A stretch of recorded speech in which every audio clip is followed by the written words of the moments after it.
Effective May 1, the Social Security scheme will implement 3 of 13 options recommended to reform the financially troubled fund.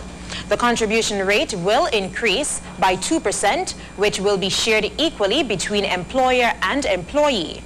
The ceiling on insurable income will move from $4,500 to $6,500, and government will pay $30 million into the fund no later than June.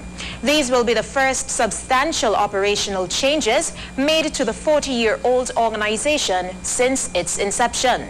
One of the directors of Social Security Scheme, David Messiah, explains how the increases will be beneficial to contributors and non-contributors. For me who is working, my grandmother, my father and others, if they were alive, would be benefiting from the contributions that I pay into the system.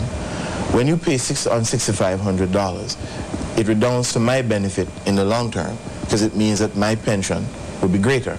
As it now stands, I would hopefully be earning close to the maximum, which in essence would mean that I'll be earning in pension 50% of that $6,500.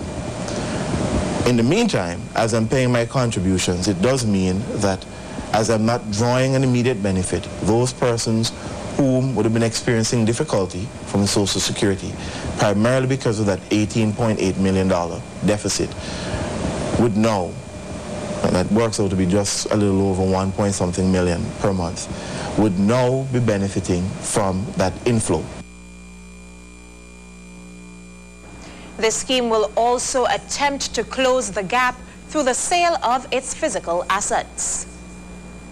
The sale of the properties is really focused on bridging that short-term situation, correcting it in terms of having funds available such that we can meet our mandate, paying our benefits. Our greatest selling asset is, of course, the lands that we have, and we are moving forward with a project to sell some lands at Painters.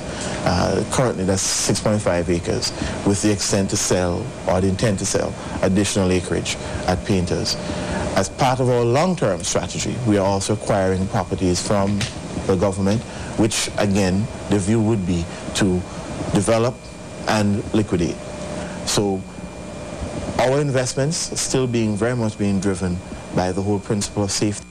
The reforms come after several actuarial reports and rounds of consultations with stakeholders, including employer and employee representatives, the self-employed, professional organizations, media, legislators, and the public.